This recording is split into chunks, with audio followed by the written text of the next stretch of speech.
and welcome to Human Development. In the first part of this unit, we will look at how humans develop from conception really straight through until death. So one of the big questions in this unit is, do newborns come equipped with survival skills, or are they born as blank slates where everything must be learned? Looking at people like John Locke, he believed that the mind is a blank slate. He called it a tabula rasa. Until experience provides what you need. And so you can take like simple ideas and turn them into more complex ideas. But we're born with that ability to manipulate stuff. We just have no content to begin with. He would say that like reflexes, survival skills, or genetic capacity to learn would all have been part of this. So I want you to think about that as you look at the big areas in this unit. So there are 3 areas of change that developmental psychologists study. Nature-nurture being one of them. How do genetic inheritance through nature and experience, your nurture, influence our development? If you recall from the nature-nurture unit that we did, obviously nurture is going to work with whatever nature endows. So you kind of have a starting point, and then what you're exposed to in your environment will affect what you are ultimately able to do. But remember that although you're dealing with what nature has started with, the importance of the environment cannot be overlooked. So, for example, remember those kids who were adopted where their biological parents, they had known IQs. When the IQ of the adopted kids had been tested, they 100% tested higher than both of their biological parents, which would stress the importance of nurture, working on what nature has endowed. And some people to remember here. Remember Plato and Socrates would have argued for innate knowledge, that you're born with everything. If you think of the Socratic seminar that you might do, it's like he had that idea that like, okay, so take something like the Pythagorean theorem. Do you know what it is? The square of the hypotenuse of the right triangle is equal to the sum of the squares of the 2 adjacent sides, or do you know what a squared plus b squared equals c squared? Socrates would have said, you were born knowing that. People just have to ask you the right questions in order to get that information out of you. So that's Plato and Socrates that believed that knowledge is innate. It's already all there. Aristotle would have been, his agreement would have been more in line with John Locke, that you don't come with knowing stuff, you learn it through your 5 senses. Now next, if you look at maturation, maturation is a nature component here. Maturation would say essentially that a child is not capable of learning something until they are ready to do so. You might want your child to be an early walker, let's say, but they will learn to walk when they are ready to learn to walk, and no amount of sort of environmental stuff is going to make that happen any faster. Although certainly environmental stuff, I suppose, could slow it down, but it won't make it happen any faster. So, and maturation tendencies tend to be all in order. Like mostly children learn to crawl before they learn to, walk. That sort of thing.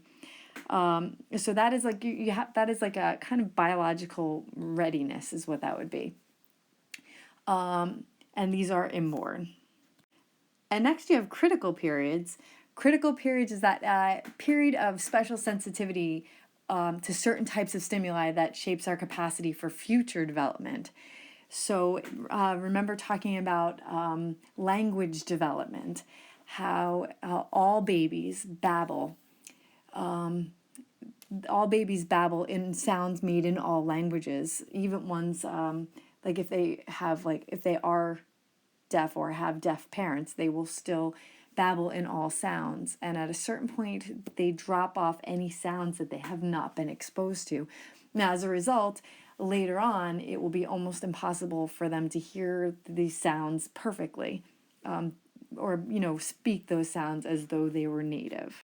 Konrad Lorenz and his imprinting studies, remember that? When he was the first person or the first living thing that the animals, the little ducklings, saw when they were born, they would follow him and do everything that he did, thus not learning what they were supposed to for survival. But that critical period happened immediately upon birth. Fortunately, remember, humans do not have a period of imprinting. The next area of study would be continuity versus stages. But continuity, people would be saying essentially that development is continuous throughout your life, just slow, almost unnoticeable until you've missed a gap of time, and then you can kind of see the difference. You look back at pictures and you notice the change, but otherwise you're growing continually. I'll tell you, in terms of the AP exam, you're not going to get a continuity theorist on your exam. Everybody that you're going to be looking at is going to be a stage theorist. So our focus for this unit is going to be there on stages. Stage theorists are going to be saying, hey, you have this period of like rapid growth and change, and then you plateau for a while. And then you have another period of rapid change, and then you plateau for a while. Piaget, Erikson, Kohlberg, Freud, all stage theorists. The last area we will look at is stability versus change. So stability is saying essentially that your general personality characteristics are maintained from infancy through adolescence through adulthood. And certainly you can think of some like personality traits that you have that haven't changed that much. Like I can think of, as I've given you examples of me being like liking everything organized and being sort of uptight, if you will, about the way I wanted stuff. My like standards for cleanliness. I seem to have that in infancy, and that hasn't really changed much. But on the other hand, on the change side, if you look at that, I can give you other examples. Like I know that I had like a really strong temper as a kid, and now I think it would take a lot to set that off. And that's when you're looking really at the difference between temperament, those parts of your personality that you're born with, and your character, which is sort of where you learn to kind of moderate your emotional temperament, that sort of thing. The ways in which you've changed. And some of it, I think, just developmentally, you can't help but change. And I'll remind you, I think I told you this story, but I'll tell it to you now, because you can't tell me you heard it already. But being in Italy with Spencer's daughters, I don't know if you remember that. They were like about 7 years old, and we were in that restaurant, and remember, Mr. Smith was walking around telling everybody that we were in a fancy place and we needed to behave. And I was the one that dropped the tiramisu on the ground, plate, everything shattered all over the place. And everybody applauded because they were high school kids and that's what they did. So I stood up and took a bow and I was like, thank you, I'll be here all week. And it was done, it was just over. And I sat down and helped clean up the mess, end of it. And a little while later, I was in the bathroom and Mr. Smith's twin 7-year-old girls, they were 7 at the time, saw me in the bathroom and they were like, oh, are you okay? That was so embarrassing. All those big kids were laughing at you. And while I would have preferred not to have done that, it didn't occur to me to like be carrying around that embarrassment. And that's when I realized, like at the age 7 or even in high school, I think I would have. And certainly my adult self didn't really bother me that much. And so that would be an example of some of the things that have stayed the same and some of the things that have changed. Now, considering the different research methods that we would use to study lifespan development, we really have two big choices, and they both have their limitations. So starting with cross-sectional would be fast, it would be a lot cheaper, it's going to be a lot quicker, I can get a much larger sample size, because essentially, if I want to see development over time, I can be like, all right, here's the thing I'm focusing on, doesn't matter what it is, but I pick a trait, and I'm like, okay, so let me compare kids ages 5, 10, 15, 20, all the way on up to however old I can get. And I can look at them, just one snapshot at one particular point in time, and I can compare the developmental differences. So really quick, really easy, but remember that I'm comparing people who are different. And so there's where the disadvantages are going to come in. And you should recognize these things, some of the different stuff, the cohort effects, because you guys live through different histories, your experience and interaction with certain things are going to be different. So I know that when I talk to you guys about September 11th, it doesn't mean the same thing to those of people who have lived through that. Right now, with what you guys are going through with this pandemic, my 3-year-old is not going to have the same memory of this pandemic as you guys will. But she will be dealing with a world that has dealt with this and what that looks like. Another example you can use to describe cohort effects and this difference in people's histories is how technology has evolved over time. So I know that I look at people in my age bracket, kind of towards the tail end of the Cold War, and we didn't grow up with internet. So like I didn't, although it existed, we didn't have it. Computers was just a class that we took in school. And so by the time we were learning, email and all that sort of thing, we were more afraid, as were the people before us, that hey, like if we could push a wrong button and mess everything up. Where you guys, where you're growing up right now, technology is a part of your life, and so you are a lot more comfortable with it and a lot more free with it than people my age and older are likely to be. And this is all going to lead to restricted generalizability. So, because I'm dealing with people that are of different ages at the same point in time, so that they are different people who have lived different histories, there are confounding variables that I cannot control. Remember, whenever you're dealing with confounding variables, particularly those that are totally out of your control, one of the ways to try to combat that is to have a large enough sample size. So if I were doing a cross-sectional developmental study, I'd want my N to be as high as possible so that the cohort effects become less of a problem.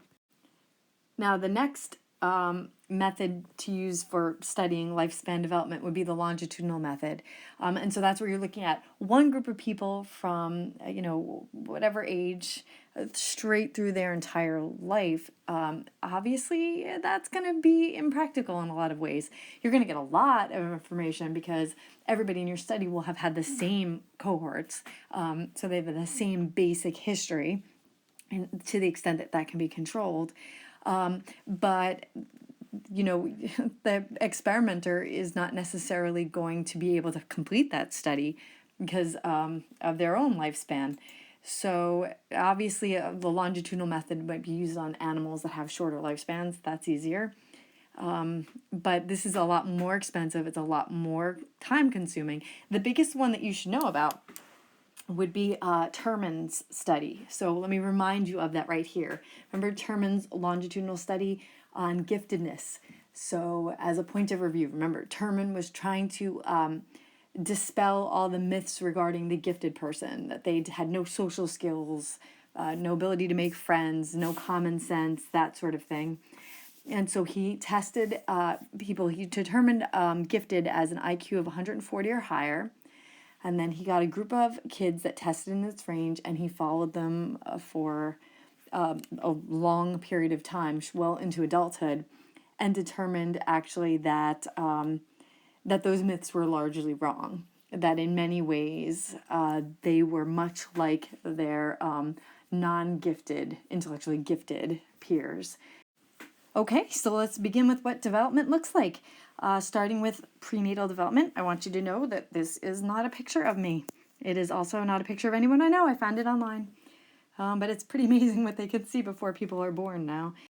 So before I start talking about development, I thought I would take a moment for a weird flex. But okay. So maybe athletics weren't really my thing growing up. But I did win this one competition once. It was a swimming race. Actually, there were millions in the swimming race, and it was like a swimming obstacle course, honestly. And I will go so far as to say that I not only won this race, but I've become a snob and will only talk to others that have won this race as well. Here is a picture of the race, the end of the race, really, I should say. So, I was really just kidding. Anyway, be funnier if I could actually see your faces when I did that. But this may be a good point to talk about dating.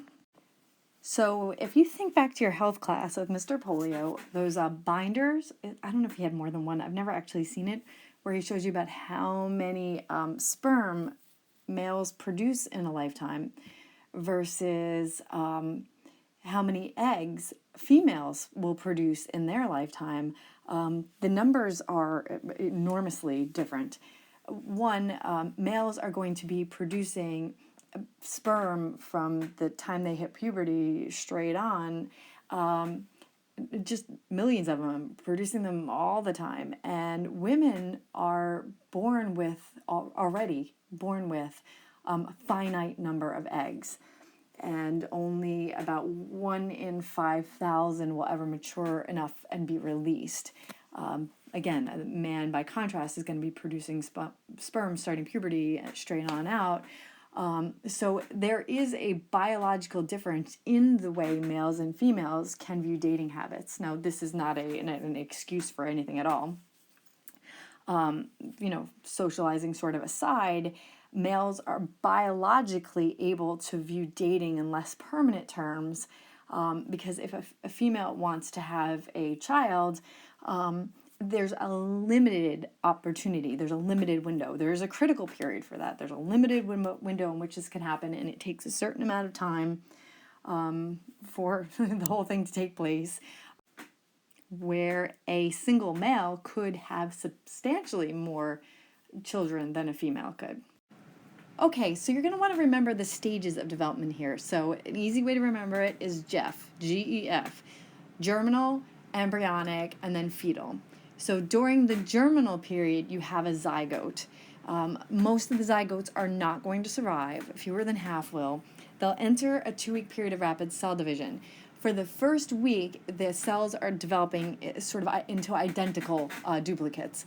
After about 100 cells, so usually by the end of the first week, the cell will begin to differentiate, and some will develop into what will become brain cells or lungs, heart, that sort of thing. They're going to start to differentiate. About 10 days into this process, the cell will attach to the uterine lining and become an embryo, so they'll enter the embryonic period. At the zygote period, though, usually women cannot detect that they are pregnant. The outer cells, when it attaches, will connect to the uterine wall and form the placenta, and the inner cells will become the embryo. The body will also start producing the human chorionic gonadotropin, the HCG, that is what's detected on a pregnancy test. And then we have the embryonic period. So we have the embryo. This is a really risky time of development. The organism is no longer referred to as a zygote. Like all the major important things are going to develop during this time. So like the heart, the brain, that sort of thing. It is so essential that females, when they are pregnant, that they watch out for teratogens, and remind you what those are. Remember, teratogens, anything that can get past the placental barrier and harm the unborn child. So it's really important that they're not drinking or doing any drugs, that sort of thing. You want to make sure that people are being safe, eating well, that sort of thing. This, by the way, is also not a picture of me.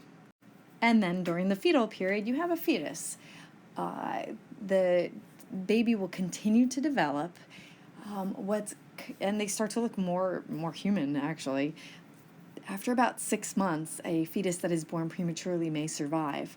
The difficulty is that as great as science has gotten in terms of care for preemies, nothing really helps or protects the child, the developing child, in a way that the womb would.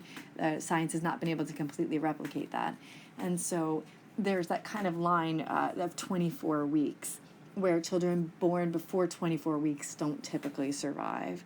By 28 weeks, the survival rates go up, and then 32, they go up again. And any baby born 37 weeks or after would be considered a full term.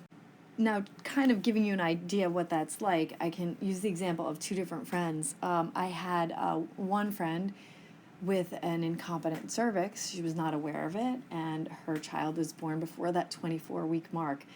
And the key was going to be, does she have at least one functioning lung? Had she had one functioning lung, the baby would have survived.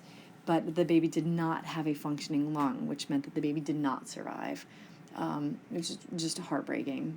And another friend who had twins, and they, I think a similar thing, I think also an incompetent cervix. She was hospitalized on a strict bed rest, and the babies were born, I think, 23 weeks, 6 days, so right around that 24-week mark. and kind of just sort of holding our breath, waiting to see how they were and if these kids would survive. And they both did have a functioning lung. And despite spending over a year, each of them in the NICU, they were both able to survive. They both have some physical and learning deficits, though, as a result of the procedures that they had to have, but they did survive. One really cool thing, though, about fetuses is that that fetus recognizes sound. So one of the things that you'll notice when babies are born is that they have a preference for two things. They prefer the smell of their mother and also the sound, which is why babies can tend to be a little sexist and prefer females initially over males. That sound of the female voice reminds them more of their mother.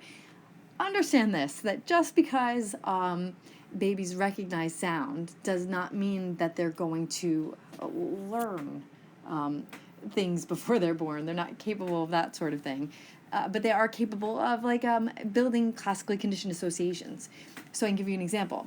Let's say my name was Mrs. Shmina, and I was a math teacher, and I decided that I wanted my kid to be a math whiz before they're born, so I read calculus books to them while they were before they were born, while they were in the fetal period. When they're born, they will not be knowing calculus any more than they would have had I not done that. However, what they would do is they would recognize the sounds of the things that I had been reading and be comforted by that. Which is why you'll notice that people who play music for their unborn child, their child might calm down, be put at ease, be more comfortable around hearing that same sound again. So here I want you to notice with prenatal development, there's 40 days, 45, 2 months, 4 months, that they start to look more and more human as they go. But that's because the major organs are developed first. So babies develop their core muscles, like their heart, their brain, that sort of thing. That's going to develop first. And then they're going to develop sort of outward. So they start kind of like head to toe and then inside out, which is why you're not really seeing fingers there until 4 months. And here are the terms for what I just described. So starting with proximal-distal, this idea that you develop from the inside out, so brain, heart first, and then cephalocaudally, which is mean you're going to develop from top to bottom. So inside out, proximal-distal, and then head to tail, top to bottom. Next, we have the placenta, which is this organ that unites the fetus to the mother's uterus. It will serve as a source of food and a way to get rid of waste. The job of the placenta barrier is to transfer nutrients and oxygen from the mother to the fetus. And it's also supposed to screen out any harmful substances. It will screen out some substances, but it will not screen out all harmful substances. One of the things it cannot screen out are teratogens. So teratogens, again, are these agents such as chemicals, viruses that can reach the embryo or fetus during the prenatal development and cause harm. There are factors like if a mother's a heroin addict, her baby will be born a heroin addict. AIDS, smoking, crack, radiation, STDs, these are all things that could act as teratogens. A woman who smokes increases the risk of abnormal fetal heartbeat, premature birth, that sort of thing. So obviously alcohol is a main teratogen that we worry about because alcohol can also get past the placenta barrier and cause harm to the unborn child. So if you remember back in the intelligence unit when we talked about fetal alcohol syndrome, remember that is one of the leading causes of an intellectual disability, and it is 100% preventable. All you have to do is not drink while you're pregnant. Look at that.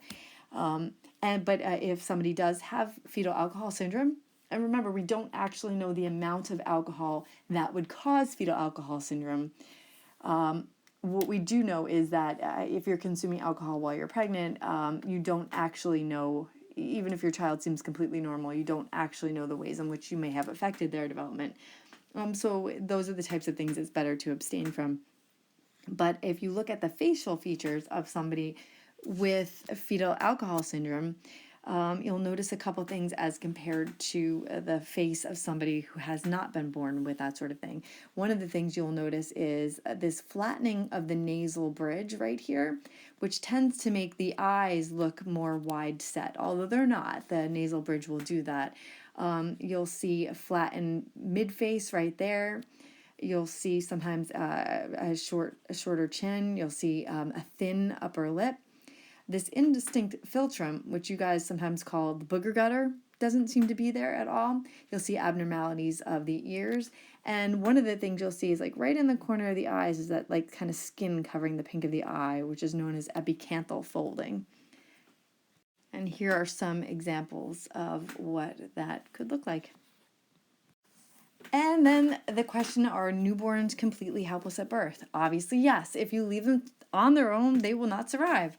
They need to be taken care of. They cannot take care of themselves, but they have certain things put in place that help them survive, and reflexes are among them. So, for example, a cloth over a newborn's face, they would swipe at it or turn their head side to side. Newborns are also born with certain preferences that help them to survive. So they prefer human voices, actually, most specifically, human female voices.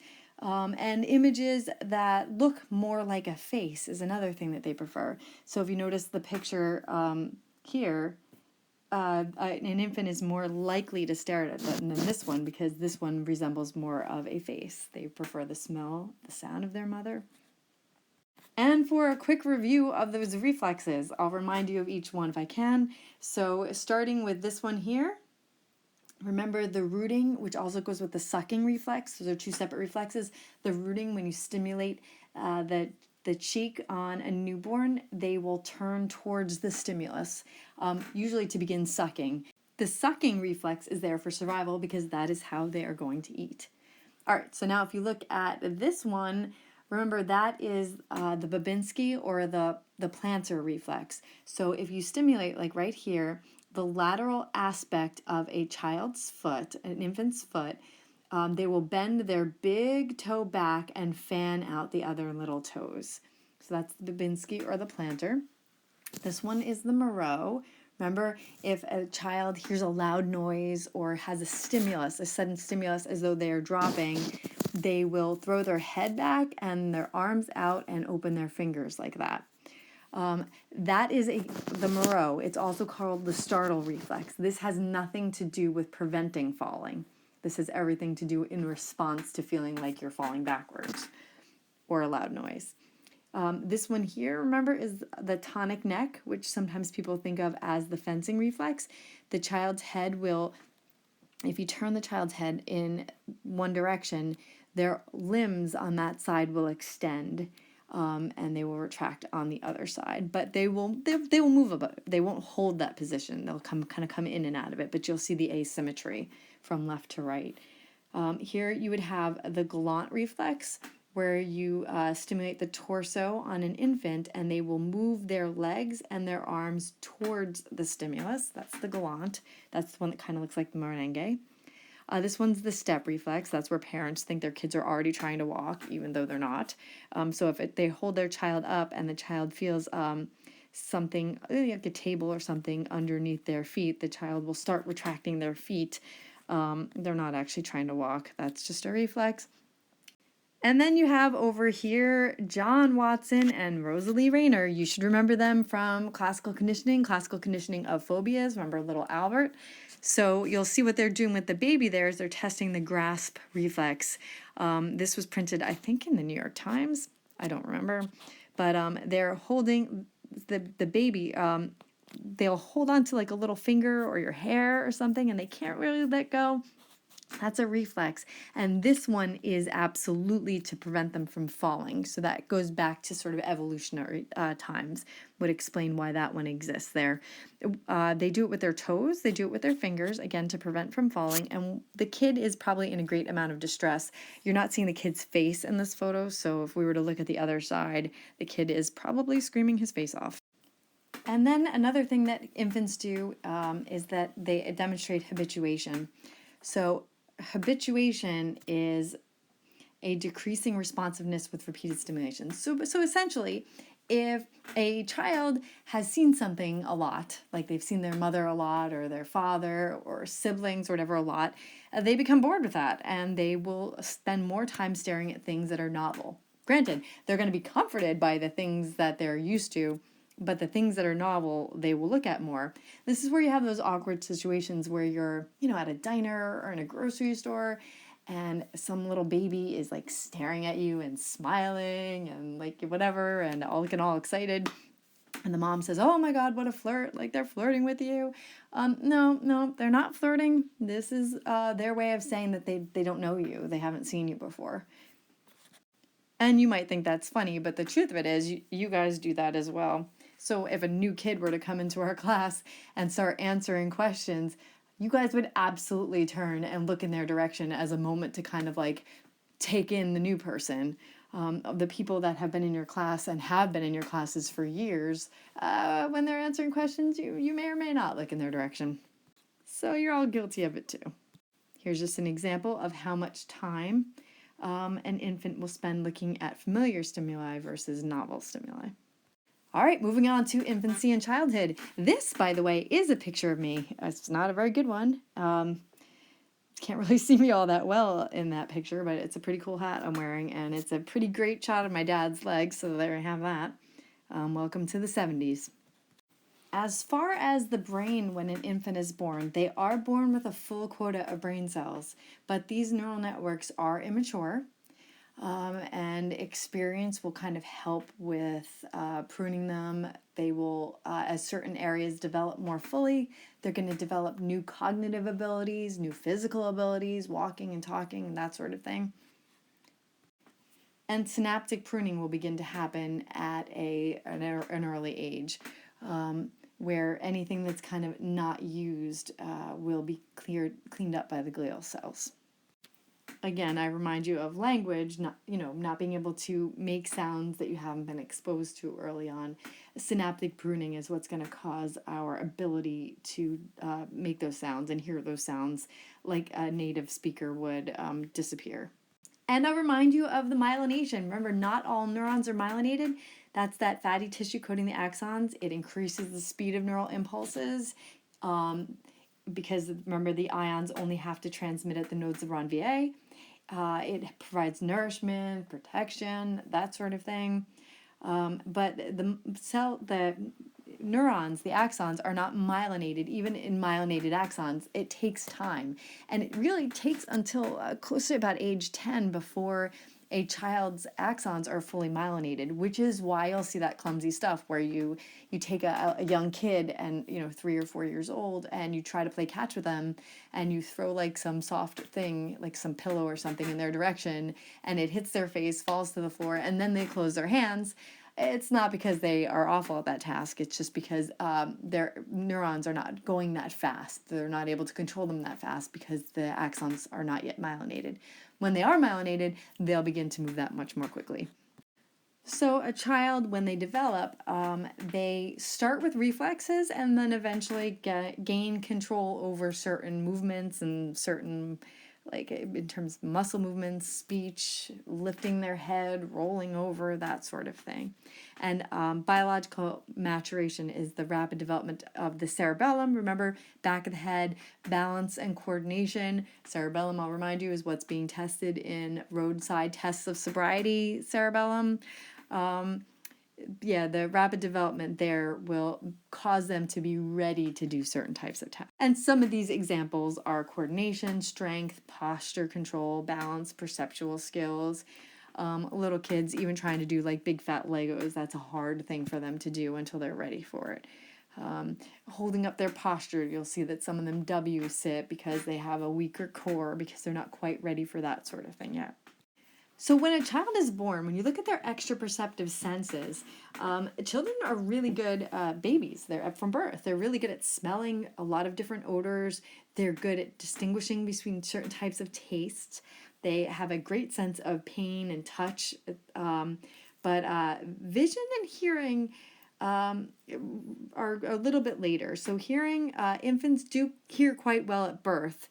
and the last few months while they're in the womb. But vision, when they're born, it is poorly developed. So vision for a newborn would be between 2200 and 2600.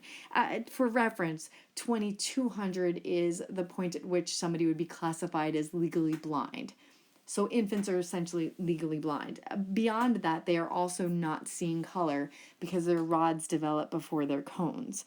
What that 2200 signifies is this.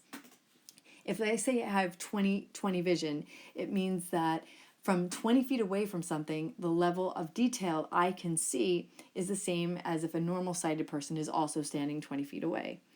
If I have 2200 vision, it means that at 20 feet away from something, somebody who is normally sighted, the amount of detail I see at 20 feet away is the same as the amount of detail that a normally sighted person would see at 200 feet away.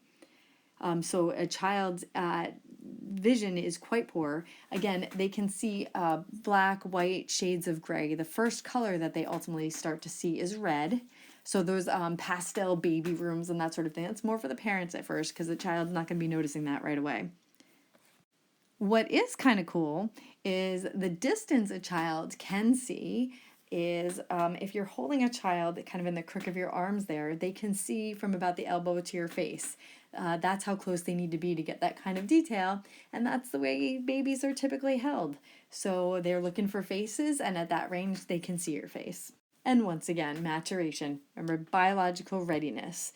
The events that need to take place in order for you to be ready to learn a new task. And it is not very influenced by experience, relatively. Again, if you're not in an environment that's nurturing, it could slow down when you show certain things, but it certainly can't make anything happen faster. And infant memory, I'll remind you of infantile amnesia. I know I told you this story, but in case you weren't there, it's worth reminding. Remember the story I told you about when I was three, I guess. One of the best days of my life when I woke up and my sister, who's 4 months younger than me, was sitting at the top of the stairs looking down, and I went and sat by her, and I saw what she was looking at. The whole house was filled with water. There had been a flash flood, and our entire bottom half of our house was flooded with water. I remember my dad being mad, but only after the fact, that we never woke him up to tell him. We were just contemplating swimming. So when he came out of his room and was like, "What are you guys up to?" And we're like, "Oh, we're thinking about going swimming." And he was like, "Oh, all right." And then like before going back to bed, he's like, "Wait, what?" And saw what we were looking at. So we had been living at the bottom of a hill, and there were flash flood warnings, and there was a construction project, so the drainage wasn't working properly, and our house got flooded. I saw this as an amazing thing because our house turned into a swimming pool, so who wouldn't love that? And if you recall, one of my uncles came over and gave us boat rides in our house. That was amazing, as my parents were trying to like salvage everything. And when we got to leave, the old car just, dry the wires and you're good to go, but the seats were destroyed. So they took out the seats, put in lawn chairs, pillows, blankets, and we drove to my grandmother's house. So that was amazing. And then we're at my grandmother's house, which was also amazing. And the whole day was amazing until my dad and I think one of his brothers, they went out to Toys R Us and bought all these toys for us. And I was so confused. When they came back with these toys, I didn't know why. Was it a birthday? Was it Christmas? Like, what was happening? What did I miss? Are these for us? I was so confused. And my dad explained that, kids need to have toys. And I was like, "But we have toys." And he's like, "No, they got ruined in the flood because our playroom was on the first floor." And that's when I thought that, my awesome day got ruined because I thought God punished me by sending this flood because I didn't clean up my toys. It does make me wonder about that temperament thing I mentioned earlier. But, one of the toys that had gotten ruined was my Penguin refrigerator that they were never able to replace. That Penguin refrigerator that a student replaced for me and is in my classroom, and nobody's allowed to touch it, that one. But the reason why I brought that up and remind you of that story now is to point out the key things about learning and memory. And is that although we do remember stuff because that cerebellum is developing, we have all that implicit, remember that muscle memory, that priming and classical conditioning type of memory, that's all there. But the other types of memories, we don't lay them down unless we have the language to do so. which is why most of us don't remember being born or can't actually say whether or not we were breastfed or not, because we didn't have language at the times these things would have been happening. Most of our earlier memories would have been something that, one, we had the language to organize, and two, in our child mind, we saw as like a big, important, sometimes traumatic event. Doesn't have to be traumatic, just that a young child would view it as a big event.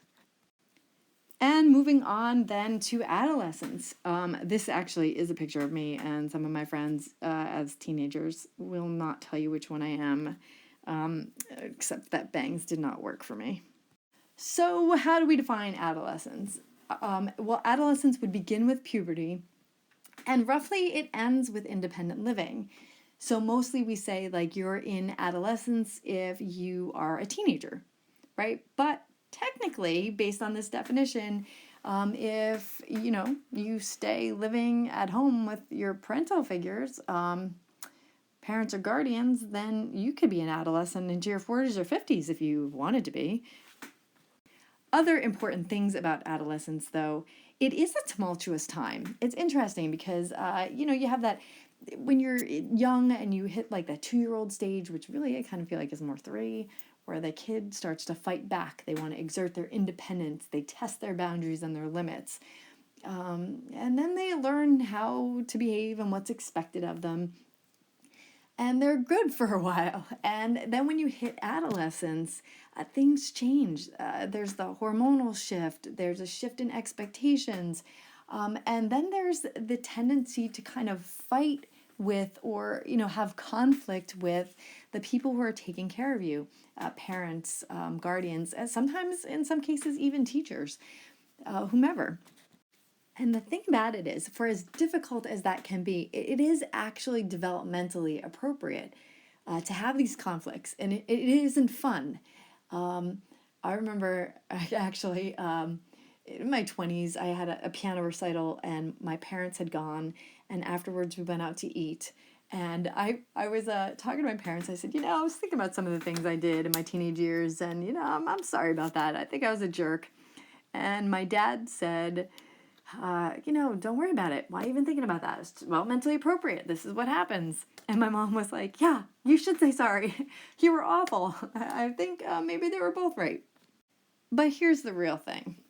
In adolescence, you do have these high needs to belong, but your role models have shifted really to your peers, and you're spending a lot of time with them. The other thing is that the goal at the end of adolescence is that, as you see, you're living independently. And in order to become independent, you have to learn how to function on your own. And this is where the conflict starts, because parents and guardians are used to having you dependent on them for everything. And now you start exerting areas of independence. Now, if you're in one of those very rare and lucky situations where you're trying to be independent in the ways in which your parents want you to be, or your guardians want you to be, and you're being dependent in the ways that they want you to be, you'd have very little conflict, but that's actually more rare.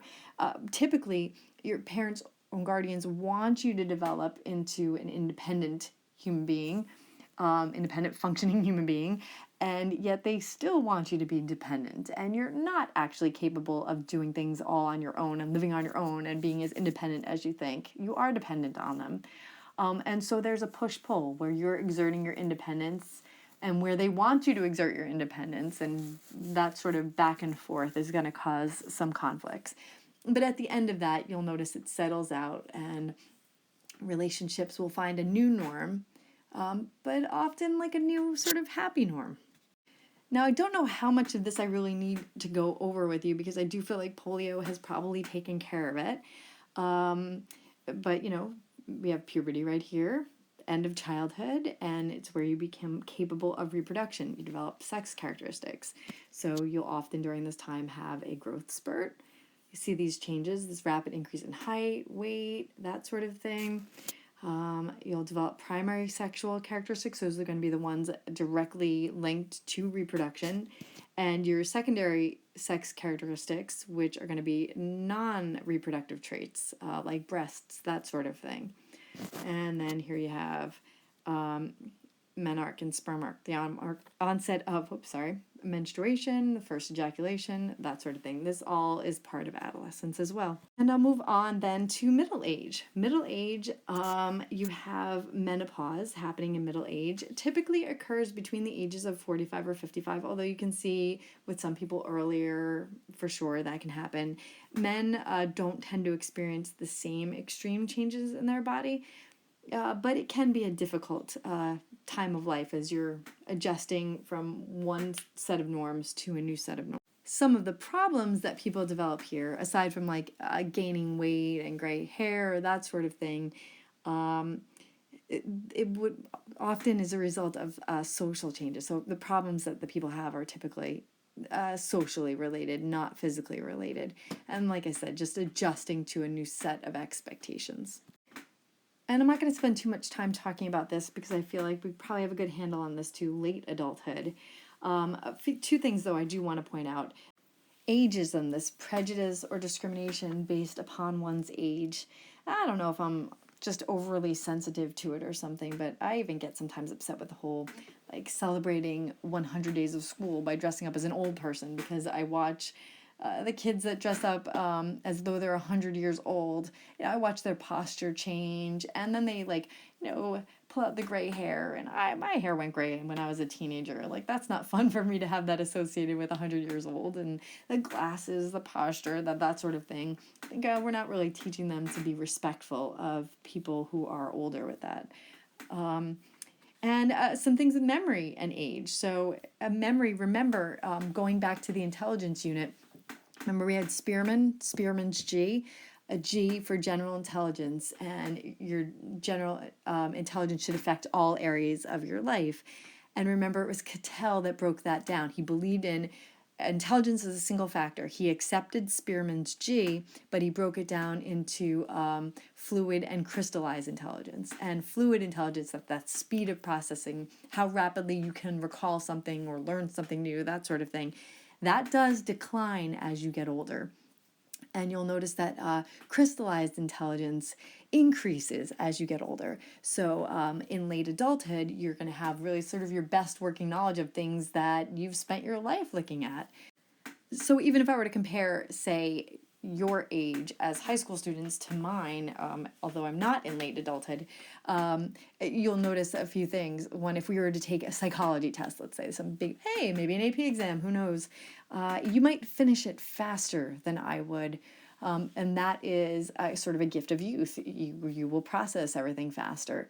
However, I should have a better fund of knowledge in the area because I've been dealing with it for a much longer period of time. I'm more familiar with the content and more practiced with it. And lastly, for the basic development slides, in terms of physical development, is death and dying. So a few things about this topic. One, when you're looking at death and dying, there's a permanence to it. There's a universality to it. All living things will eventually die, and there has a non-functionality to it. So all vital signs end at death. Now, Kubler-Ross, she came up with some stages that she said most people go through when they know that they are facing death. And so like denial, so you get diagnosed with something and first thing you deny that this is a problem. Then you get angry that you have it. Then you bargain with God or some higher power to change your circumstances. And there's this sort of depression that will come with it, and ultimately acceptance. Now, not everybody, these are not like stages that somebody goes through. You can go through all of them, some of them, whatever. They can be in different orders. They also don't actually just apply to death or your own death or death and dying of a loved one. It also applies to any sort of thing of loss. So you can apply it to, well, not butter. I thought that was funny, actually. But you could apply it to, say, the loss of a relationship or that sort of thing. It would also work there.